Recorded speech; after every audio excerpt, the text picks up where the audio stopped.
Thanks so much. Thanks, Ann.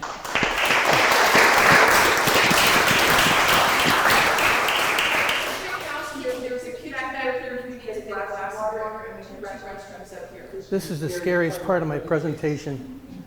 Hoping my computer will wake up. Before I get going, I just wanted to tell you about why I am even here today. In 2005, my two boys and I are floating down the Susquehanna River like we've been doing for the past 25 years. The only difference between today and those 25 years ago is we're carrying a lot more beer. So here we are, 2005, up till then, the hottest year on record. And we're wade fishing for smallmouth. And being the old biologist that I am, I had my thermometer with me. And 6 miles above Harrisburg in waist deep water, I get a water temperature of 91 degrees. And that weekend, we saw hundreds and hundreds and hundreds of springling smallmouth bass floating downstream. Killed, it was initially determined by a common soil and water bacteria called columnaris. And now it's come to light that it wasn't columnaris, it was a largemouth bass virus that really affects the fish when the water temperature gets at least to 82 degrees. Remember, I said 91 degrees. Some of these streams at that year were up to 95 degrees. So for the next number of years, we had annual kills of smallmouth bass because of low water and high water temperatures. And so we basically stopped floating the river. And that was like my favorite trip that we take anywhere in our country. My kids and I and my wife have backpacked all over our country and fished. We've been very lucky to do that, but that float trip down the river was like one of my favorite trips, and like that was taken away from me. So in 2006, I started working for the National Wildlife Federation on this, and I cannot believe what a miserable failure I've been, because here it is 12 years later, I guess, and the CO2 levels are still going up. I used to have this global warming forecast for wildlife in a hotter world, a warming world, but I think I like the name change on this a lot better. To set the stage for this, let's take a look at some of the things that we're already seeing. Oops, I got to put this in.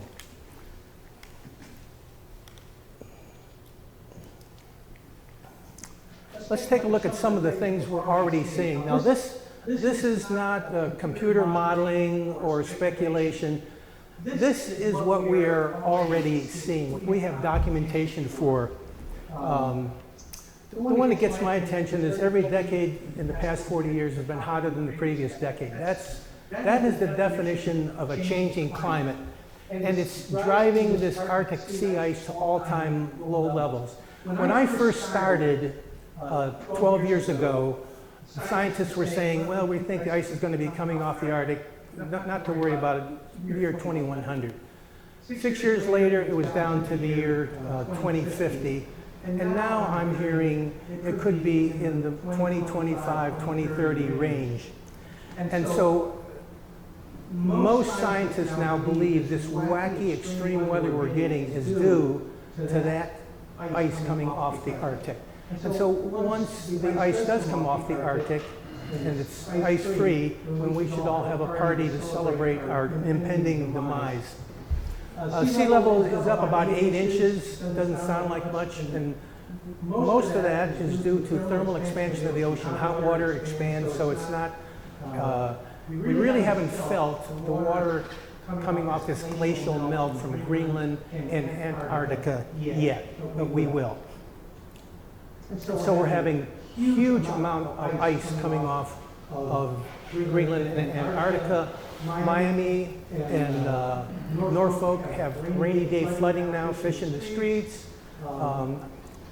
They think they're going to be protecting their cities at the beach. Well, good luck with that. The ocean is becoming more acidic, and this is especially scary because these small unicellular organisms have calcium carbonate shells, limestone shells. When the ocean is getting acidic, it's dissolving those shells. And that is the foundation of all life in the ocean. The weather, as we know, is getting far more extreme. We're stumbling from record droughts to record floods to record hurricanes to record snowfalls. And of course, the West has been on fire. So that's what we know. Now, I know there's still some skepticism out there about whether climate change is really happening.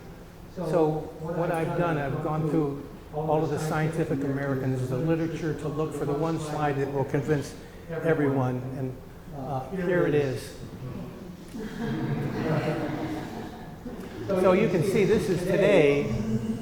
This is 2006, so it's going to get pretty entertaining before long. Now, I have to tell you that this is about as funny as it's going to get. I have a lot of distressing information to pass on.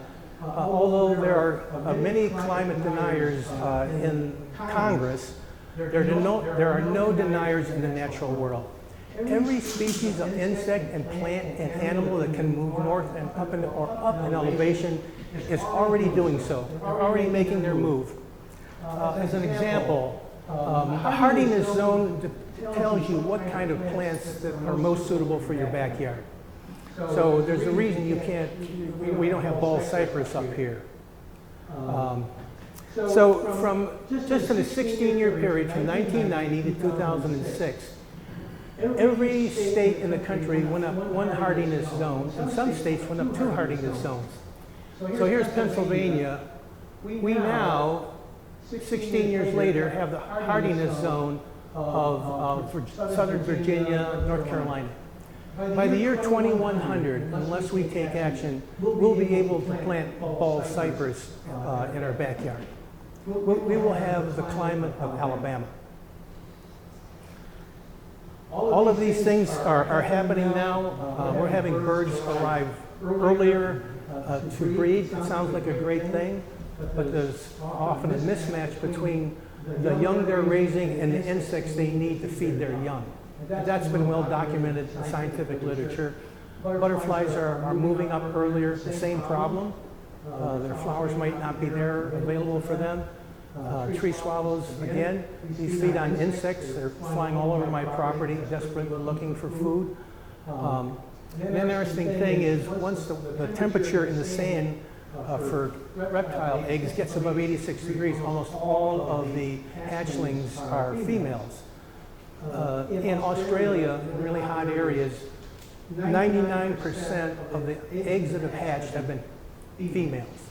And they're wondering if this is going to spread to all the other sea turtles and also to reptiles here in the United States, alligators, for example.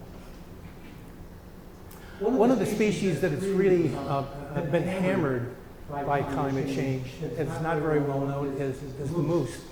The northeastern or northwestern population of the moose plummeted from 4,000 animals to less than 100 since 1985. And the northeastern population went from over 8,800 animals to less than 2,800 just in a 7-year period, causing Minnesota to close the moose hunting season. This phenomenon is occurring all across the southern part of its range, all the way from Maine all the way out west. The moose is in dire straits, and it's due to what I call public enemy number one. This happens to be the wood tick. It's not the one carrying Lyme disease for us. These things hang on the end of branches, so when the moose or deer go by, they latch onto them. And these moose have so many ticks on them, they get so infested that they start rubbing themselves on branches, against the tree, trying to dislodge all these ticks. And they've lost their fur, so if they go into the winter without this heavy coat on, they're subject to hypothermia just like we would be. They call these ghost moose in New Hampshire. Some of these moose have had over 100,000 ticks on them, if you can imagine that. If the tick feeds on its host species and falls on cold and frozen snow crust, they're dead. The problem is because the winters have been warmer, they're not encountering that cold frozen snow crust. So there's been population explosions of ticks. Another factor in this is that because there's not as much snow, now deer and moose are starting to congregate together. Deer carry brainworm, which is not lethal to them, but it is lethal to moose. They're finding huge, apparently healthy-looking moose that are staggering around like they're drunk with this brainworm. So just the lack of snow cover has really affected the moose population. Studies by the University of New Hampshire think the moose is on its way out of New Hampshire, basically. There's no point in knocking out the hunting season because the changing climate is doing that. And so hunter success rate really is not much of an issue. As we all know, Lyme disease is an epidemic in Pennsylvania. I don't know about you, but I have all my pants that I wear out hiking or working in the yard sprayed with permethrin. I'm not taking any chance on that bug. All my neighbors across on the other side of the street have had Lyme disease. Their dogs have had Lyme disease. I had Lyme disease early, 10 years ago, and that's when I started spraying my pants. And thankfully, I haven't had another incident. So this is another public enemy number one. What climate change is doing is putting a thumb on the scales and helping these noxious insect pests that have been kind of held in check by our cold weather, and it's giving a boost to them. So Pennsylvania is like ground zero for Lyme disease. I'm sure all of you know someone who's had Lyme disease. And the cases are skyrocketing. This one, if you are a big fan of steaks, porterhouse, you don't want to get bitten by the Lone Star tick. It gives you a lifelong allergy to meat.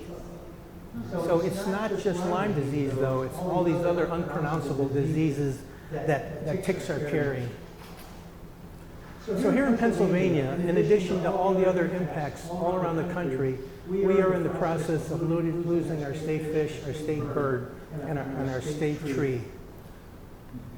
Last year, I'm about 100 feet above this stream that flows along the base of Nittany Mountain.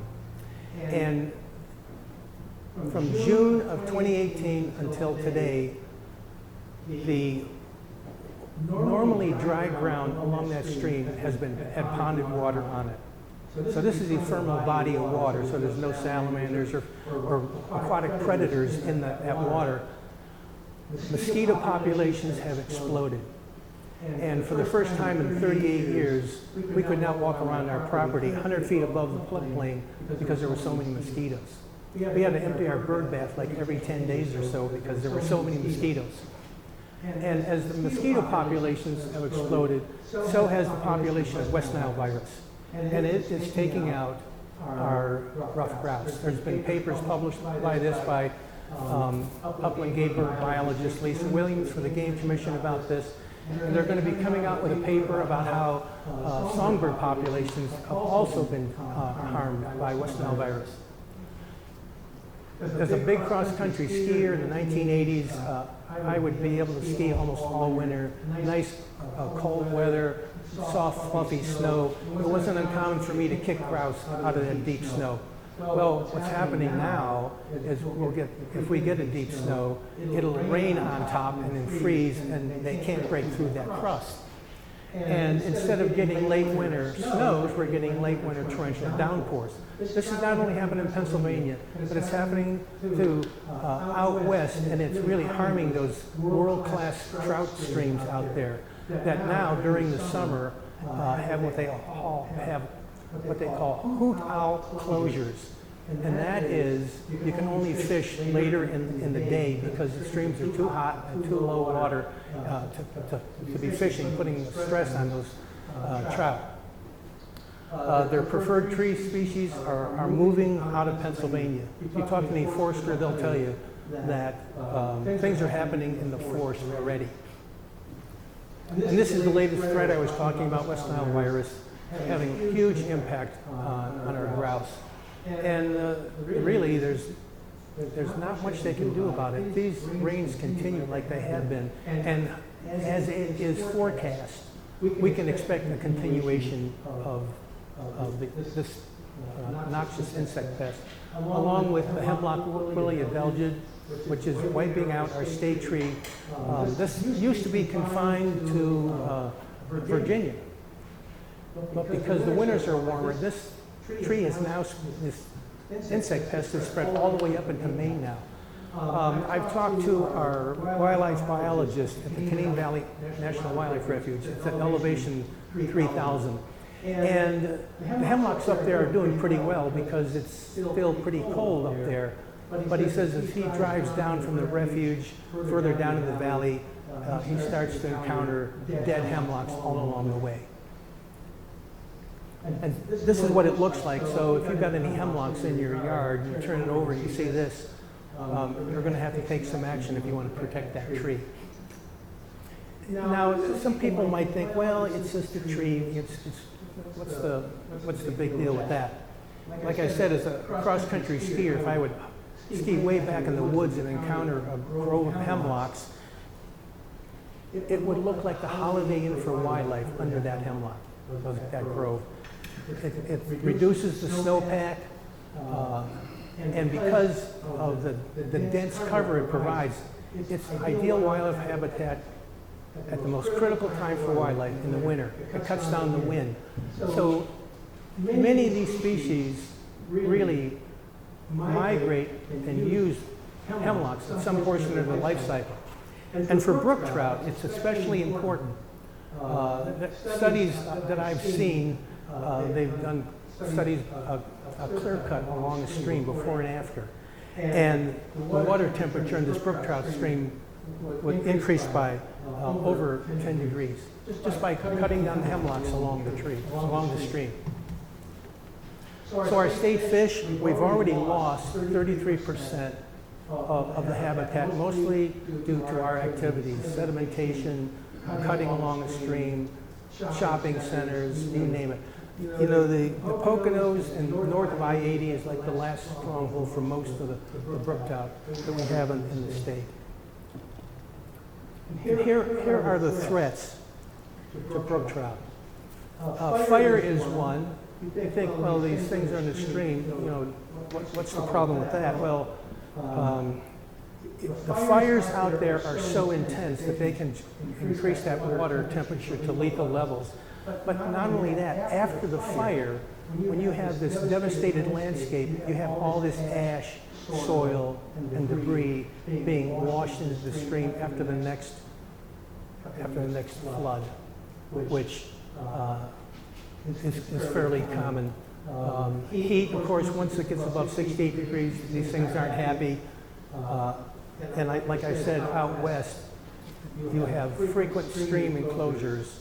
I was out there in 2005 fishing, and we couldn't fish during the day. They shut the streams down. And I know it's still going on. Have any of you been fishing out there recently when they've had stream closures? Anybody? No? Of course, if we have a drought, I backpacked frequently up north of Interstate 80, and during dry periods, some of these streams are, I don't know where the fish have, I don't know where they go. These are freestone streams, so they need steady rainfall in order to main these. And of course, floods devastate some of these streams. So here's the fire season. If you talk to any firefighter out west, there are no deniers of climate change in the firefighting community.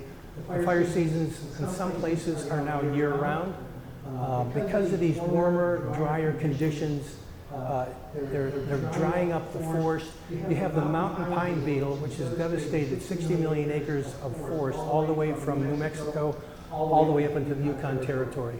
You have huge, huge acres of trees that are just right for these forest fires. And you're having lightning strikes start these fires. I was reading one where this farmer was driving a metal stake into the ground with a hammer, and the spark ignited the grass next to the, and it started one of the biggest fires out there. Amazing. So I talked about the increased risk of flooding.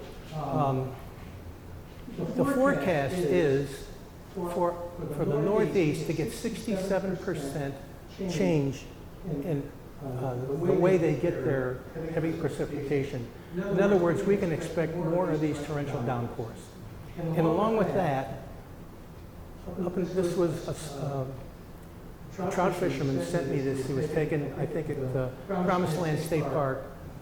These torrential downpours are tearing up the banks of some of our fine trout streams.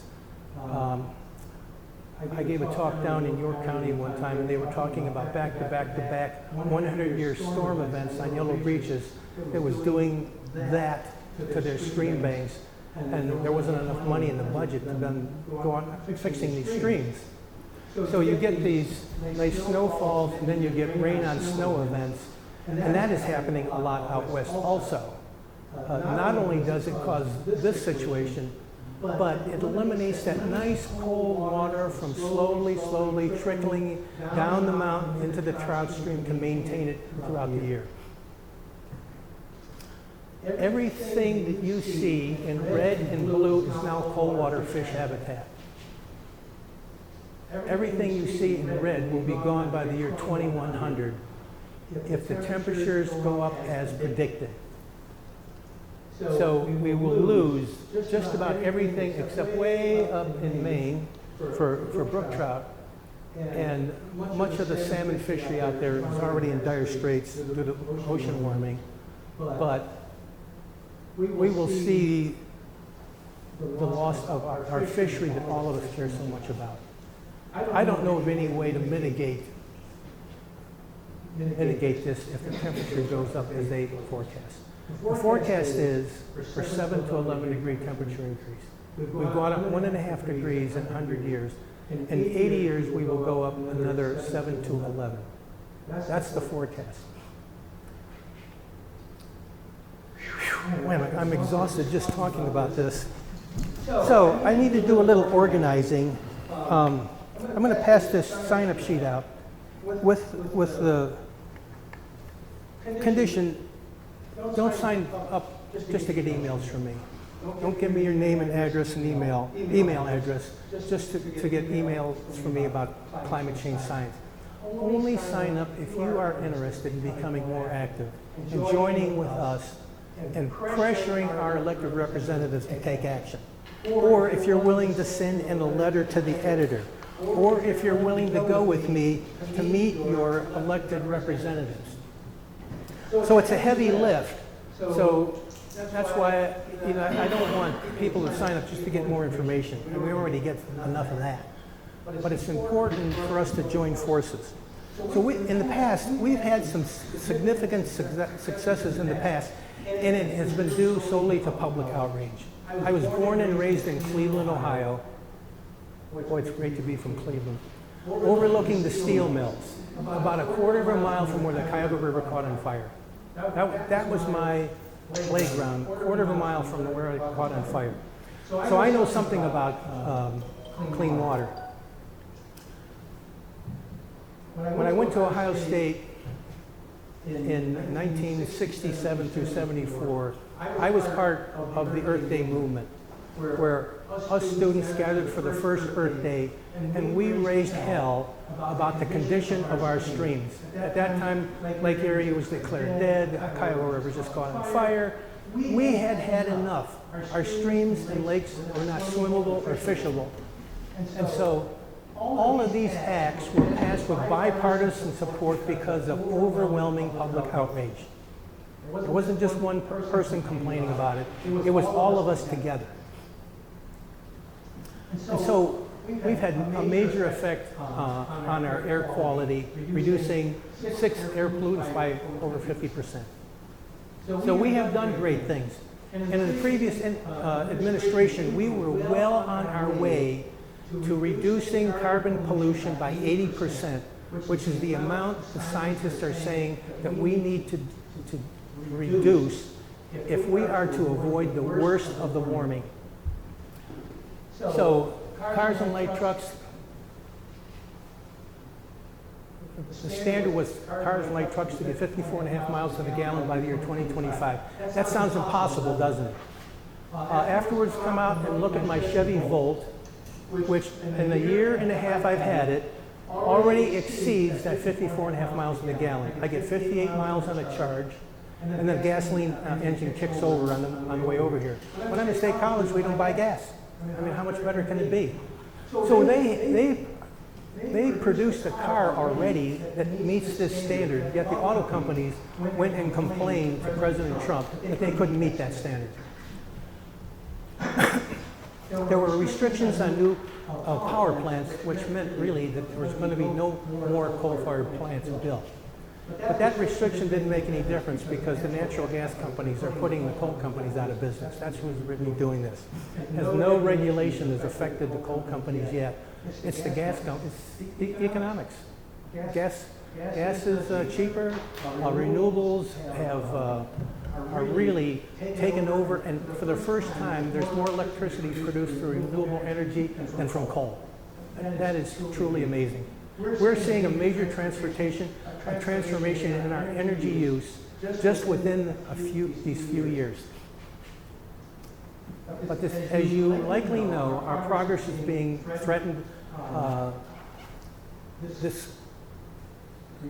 Senate, with the help from the President, is rolling back everything, all the gains that we have made. Everything that has been set up is being rolled back.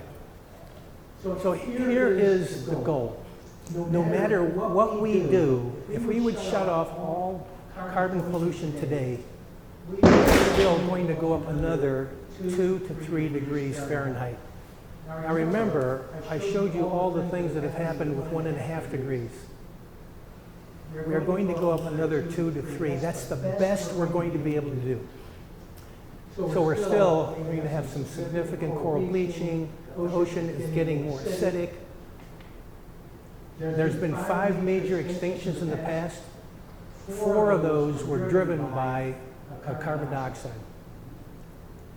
from major volcanic eruptions. So we are in what most scientists think is in the midst of the 6th greatest extinction, again being driven by carbon pollution. This is where we do not want to go. The last time we had 7 to 11 degrees, sea level was up a couple hundred feet. Now this won't cause sea level to go up 200 feet in the next 80 years, but over the long term, we can expect similar conditions on our land all around the world if that would stay at 7 to 11 degrees. And unlike water vapor, which has a residence time of about 2 weeks, putting carbon dioxide in there a century or so, methane has a shorter lifespan, but still it's up there for decades. So we have no time to lose. There is no time to lose. Expecting 40 to 50% of all species to go extinct. These are all estimates because we've never done this before. We are performing an experiment that we really don't know how this is going to turn out. But from everything I see, it makes me pretty nervous. The good thing is we have a way out of this. The cost of solar has just dropped dramatically. I'm working with a local company that I'm going to install solar panel, a ground mount solar system on my property. It's about the last thing I can do. So it wouldn't even be in my thought process, 10, 20 years ago. But it's really doable for me now. And as a result of this, solar energy production has gone up tremendously. It's still not anywhere near like natural gas, for example. But just in 2015, for example, there was a 34% increase. If you want to put people back to work, The renewable energy industry is the way to go. The coal industry is on its way out. And the trend is renewable energy. That's the trend. They're generating more electricity than coal, and it provides more jobs than coal. Here's the trend line. So here's renewable energy. Already, renewable energy sector employs more jobs than the total number of jobs in oil and gas and coal.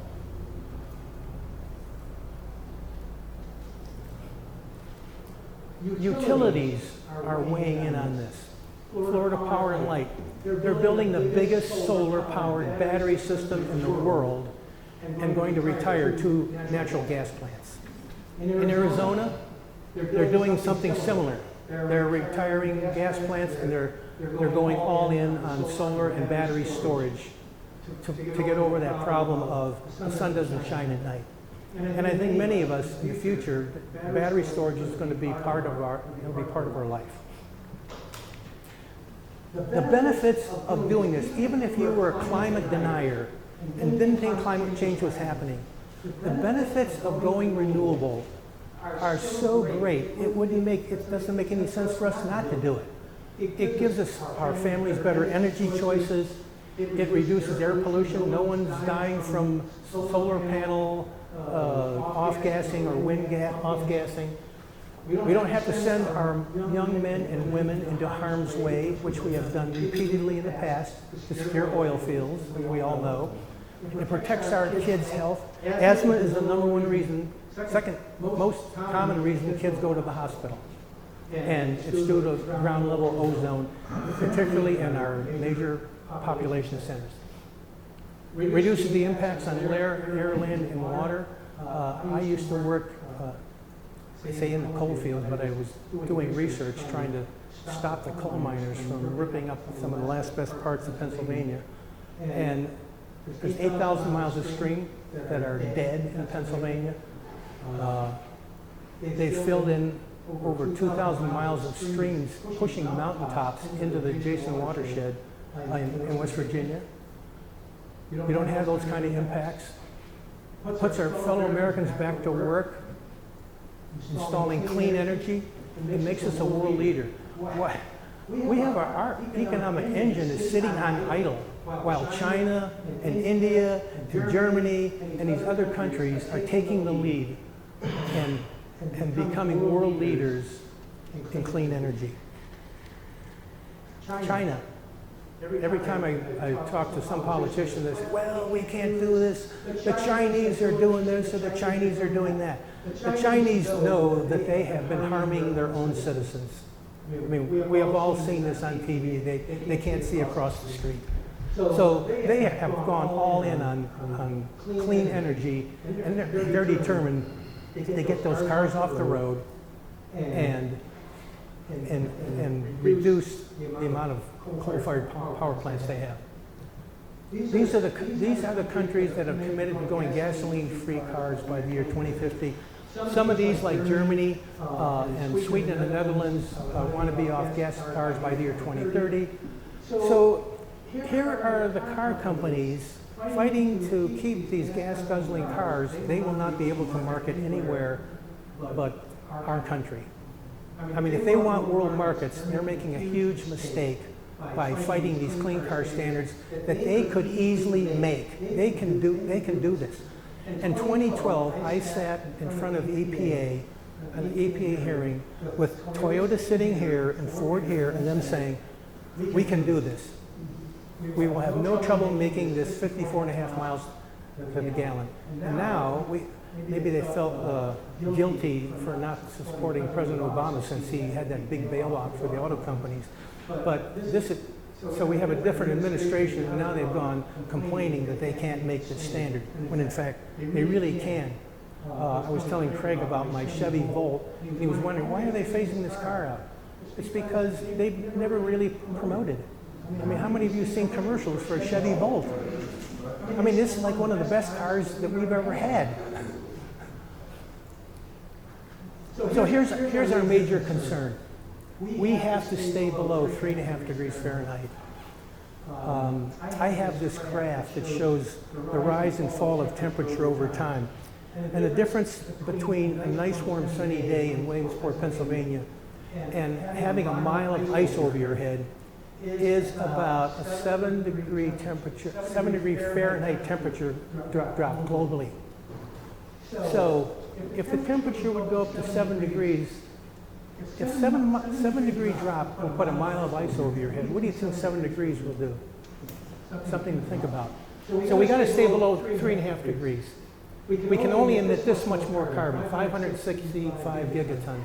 And I have to tell you, I have no idea what that means. Here is what I do know. This is how much they have in the ground, and this is how much they want to get out. All of it. This is what they do for a living. I mean, you can't blame them. This is what the fossil fuel industry does. They mine coal, they mine oil, and they mine gas. But if they are successful in doing this, it is game over for climate. And our kids and grandkids are going to experience the thrill of things that are yet to come, that we have not yet seen. So here are some of the things you can do.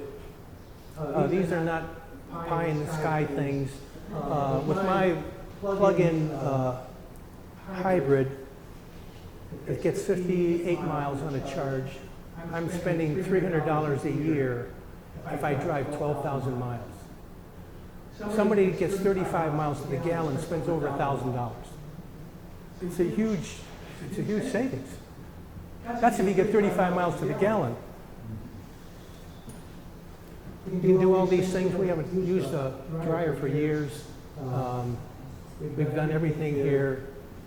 If you can go to PA Power Switch and choose your electric provider and get clean renewable energy, so you can do that. So these things here, though, I keep telling people, recycling your banana peels is not going to do it on this one. It's not going to be enough. We're going to have to do things that you don't really like doing, like changing a light bulb is not going to do it. You have to join forces to become part of the movement, just like we had the first Earth Day. We got to pressure our elected representatives. We cannot vote for anyone anymore that is not willing to say, I want to take action on climate change. I don't care what party they belong to, that's the litmus test. Our civilization is facing, I'm not being hyperbolic, I mean, we are in dire straits with this. The science is so clear. We have got to do something about this, and we need our elected representatives to get us going. One of the things you can do is send in letters to your local paper. Now, why would that be important? Well, what it does is let your neighbors know and everyone know, geez, you know, he cares about this too. And it also, if your paper is not very climate friendly, let us say, it puts them on notice. A lot of their readership cares about this issue. So that's another reason to send in letters to the editor. And the last thing is, you know, we got to vote them out. We can't keep sending these guys, and women and men, back to office if they do not support this. I hate to say it's a single issue vote, but in this case, I think it's really something that needs to happen. So here's our obligation. We can't leave this to future generations. It's a moral obligation. We can't keep putting this off. And finally, we can't ignore this increasingly severe weather. Now, I was just reading where there's 3 problems that New Orleans has with water. One is if it floods rivers. Another one if it rains, heavy rainstorms. Another one if there's a really bad hurricane. Guess what? They have all 3 together. They got all of it together. For every degree in temperature we go up, the atmosphere holds another 4% water vapor. So let's suppose it went up by that 7 to 11 degrees. Multiply 7 times 4, that's 28. And if it went up 11, that's 28 to 44% more water vapor in the air. And remember, water vapor has a residence time of 2 weeks. So what goes up must come down. We've been lurching from one catastrophe to another. We all know that. We've been spending a small fortune on bailing people out, repairing their homes, moving communities, floods, wildfires, droughts. We're just lurching from one of these events to another. So this is my favorite picture I like to look at. You know, you heard Elon Musk wanting to go to Mars. I think I know why. He thinks this is not going to be, not going to make it. But I've told people every talk I give, 40, 50 years from now, my son and grandson are talking about this and saying, where were these people? Why didn't they do something when they had the chance? Where were they? So that's why I've come here tonight to talk to you all, not just for entertainment, but to educate you and get you to the point where you really want to take some action. So thank you all for coming. If you have any questions, I'll be glad to answer them.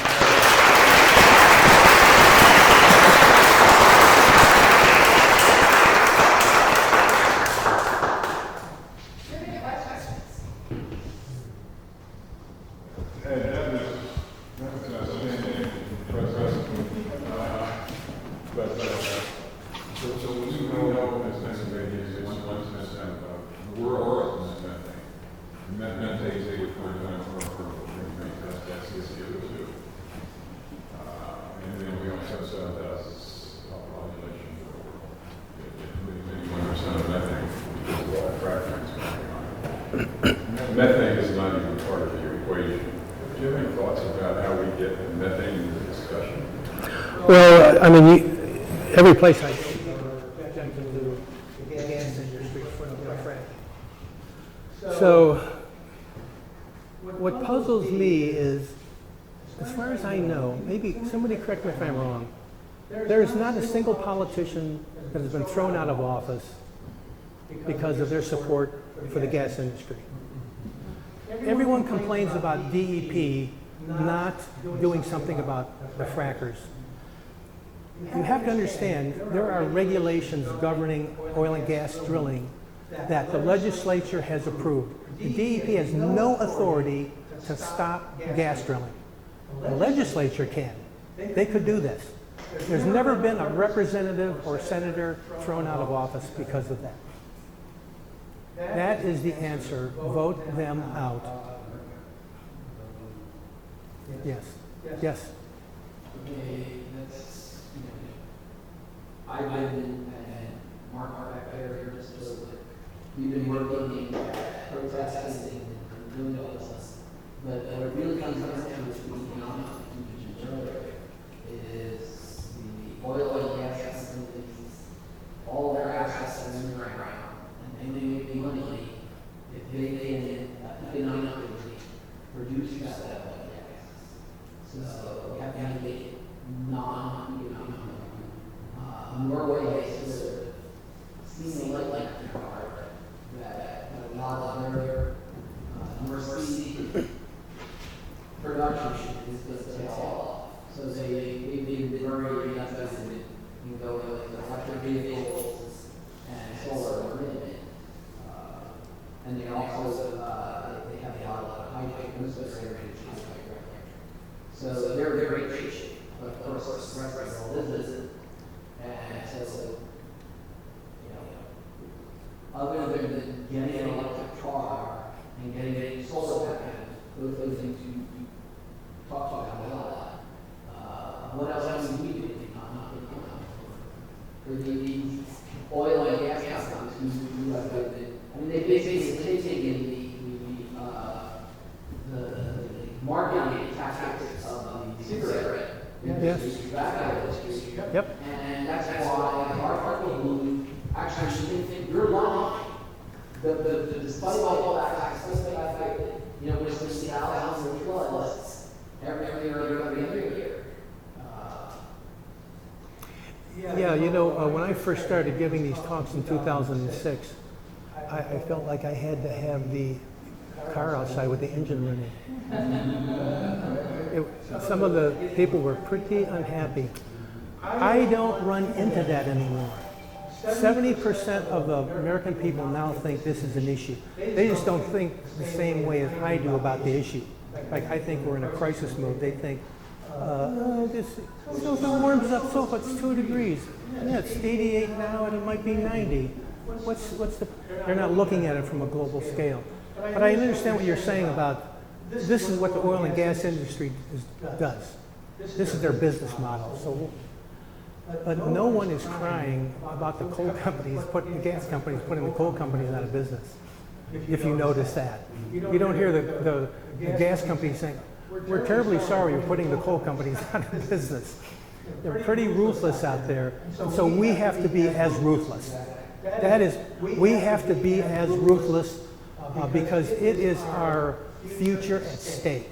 We're not talking about money here. We're talking about our future, our kids' future. What kind of livable planet are we going to pass on to the next generation? Yes.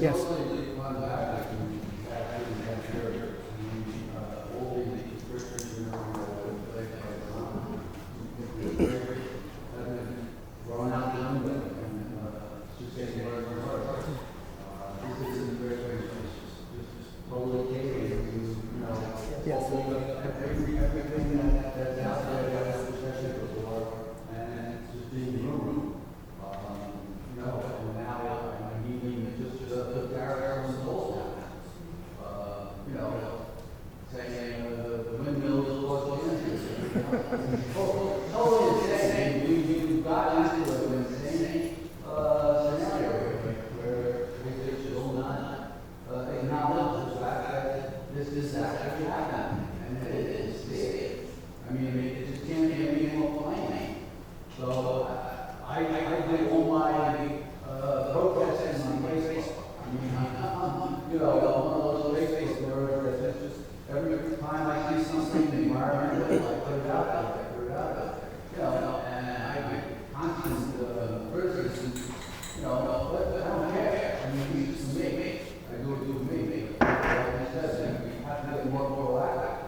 You know, despite what is going on in Washington, like I said, for the first time ever, renewable energy sector makes more electricity than coal.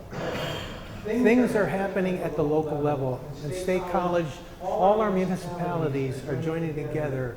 We're talking about a solar farm. We're talking about being off.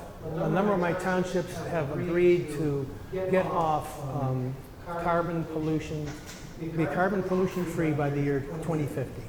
So I've had 2 townships pass resolutions. So things are happening no matter what they do, but I'll tell you, you're making a good point that we need a change in leadership to really drive this like a man in the moon moment.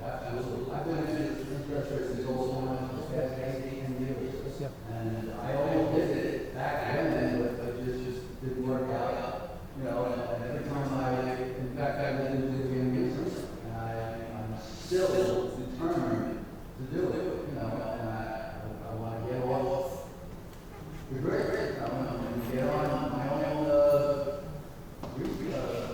outlet. Right. Right. So we have to make a change. Yeah. Yes. Thank you for your information.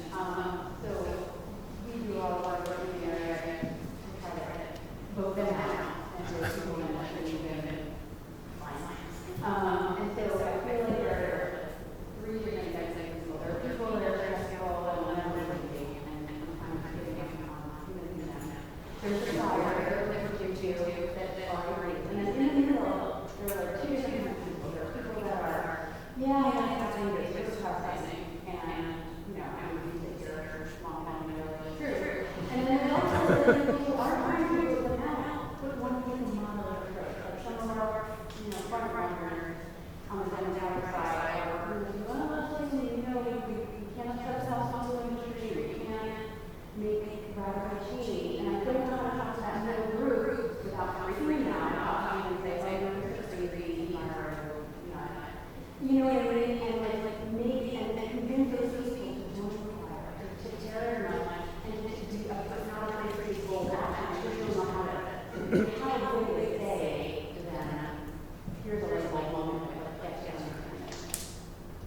Yeah, and I know what you're saying. You know, when I first started this, I thought, I've got a lot of climate science slides. And I thought, you know, people are smart. I'll just show them these slides, talk about the science, and I'll be able to convince them. Wrong. Wrong. So I have basically given up on deniers and only am trying to get people like you all motivated enough to do something, to get more engaged than you've ever gotten engaged before. So that's the best I can do. Craig.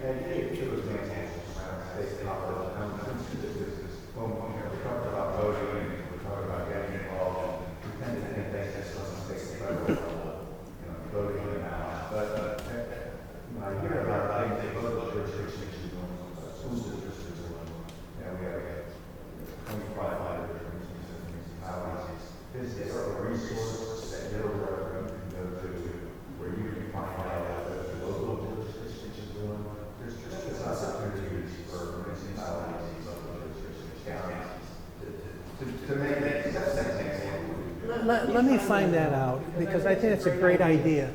Because once, you know, one municipality does it, makes it more palatable for another one to do it, and then the local paper will start covering it. It's like this nuclear reaction starts. You know, I spoke at 3 county commissioner hearings. They're going to put solar field for the prison. So we've got a number of, we got Penn State up there putting solar fields out. We've got a local grocery store built a solar field over the top of their parking lot. So we publicize all these things, and it feeds on itself. More people, more townships become interested in it. So this is a great idea to do something like that here.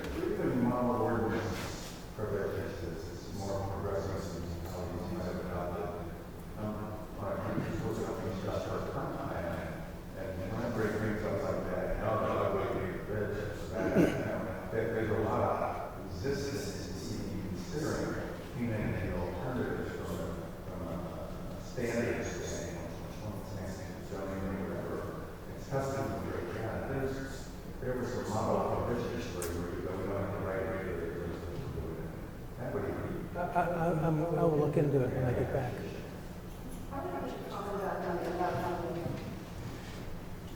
Legislators. This is not just a Democratic issue. I think these people to sworn members of local parties. It's both of your parties' responsibility to let your representatives and your elected officials know that this is the expectation you have for them, whether they're Democrat, whether they're Republican, or whether they're independent. Because things start changing, so they start from their constituents and their party. Here is sports spending. Who has this sport? Keep your hand up. Who fishes? Keep your hands up. Keep your hands up. Who enjoys the outdoors versus just watching hiking? Have any spend money on those things? Yeah. There's a letter on the impact to us how you're right now. That little kid over there, and that's a little kid right there. He's 12 years old, but he's 16 years old. We can take him on one path. He will not, my background is becoming an ornamental wall, and that's all they'll do. But that's it. So contact your representatives locally. That's much appreciated. You know, the large outlet, right now, as far as switching to whoever has Nile or Med, you can go to green energy. That they all choice, you know, was all full green energy. It may be a little more, but you know. It doesn't anymore. It does.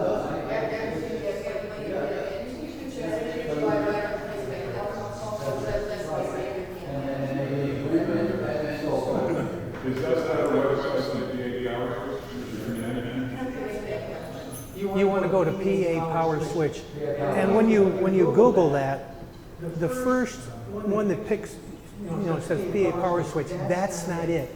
You got to go down about 5 or 6 where the URL says PA power switch. It's pretty misleading.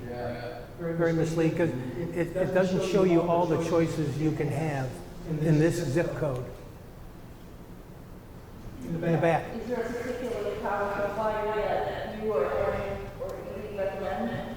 No, you just go there and you start checking off boxes. Do I want renewable, NPA? Do I want a variable cost?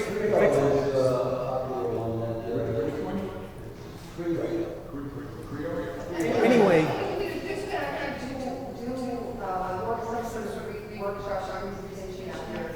We're welcome to consider that everybody can interested in getting on that.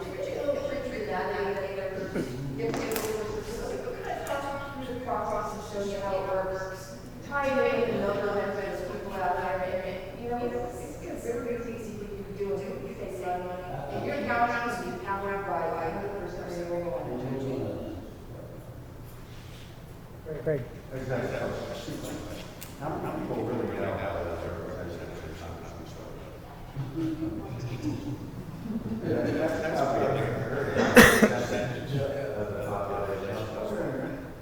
what do you feel with a local resource on a web page, something that you knew about, where you go and look weekly or monthly and get information about how the people that represent you are voting on issues, whether it's climate change, whether it's water, whether it's sewer or gas.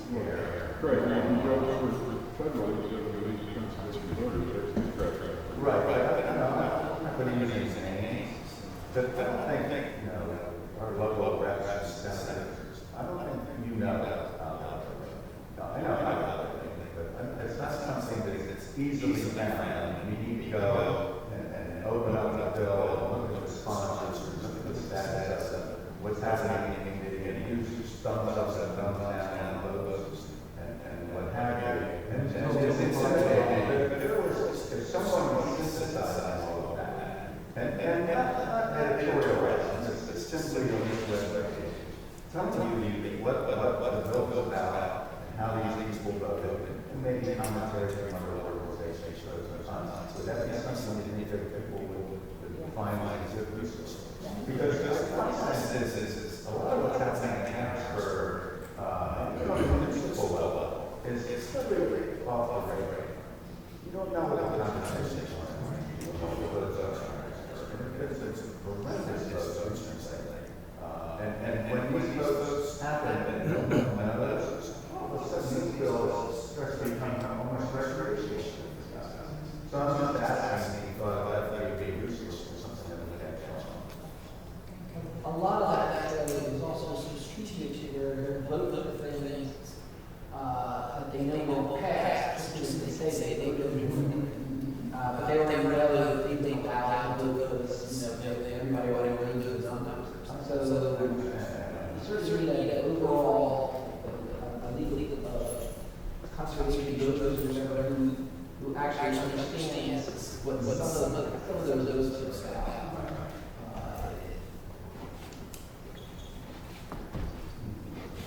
I think this was in the wrong I hope I take a quick question. It's conservation district.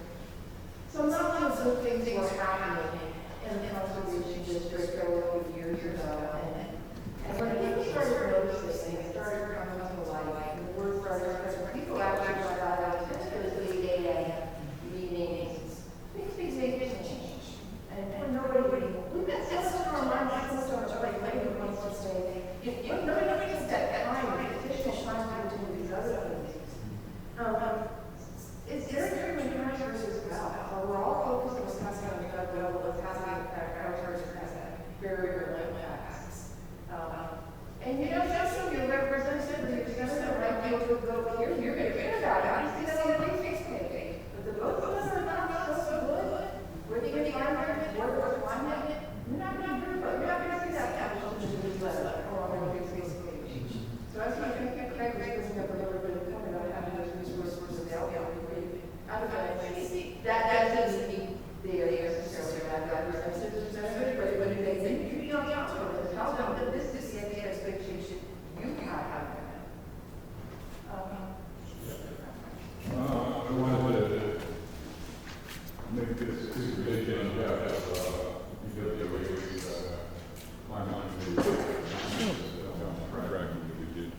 Oh, thanks, Mark.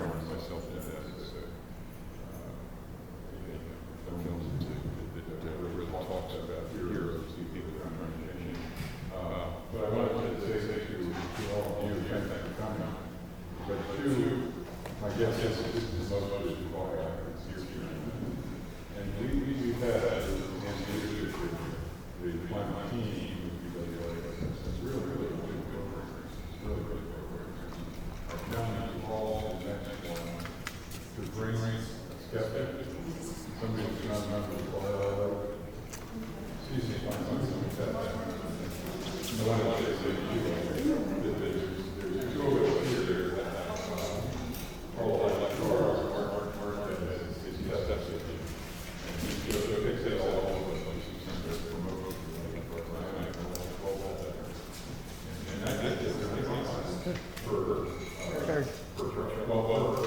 for Georgia, I like 250, but I think we put one on there. So it's all possible. Nice. I had $1,000 down in the Model 3 until Musk put me back at the end of the line. Thank you for taking time to develop I just want to make a comment. We watch television before o'clock in the morning, you can see what's going on in the rest of the world. And there's the kids today, they're not screwing around with the government officials. If they're not going to get involved in climate change, they're not going to vote. We're talking about, the kids in Europe and they're not messing around. It's the way they do. You need to import them.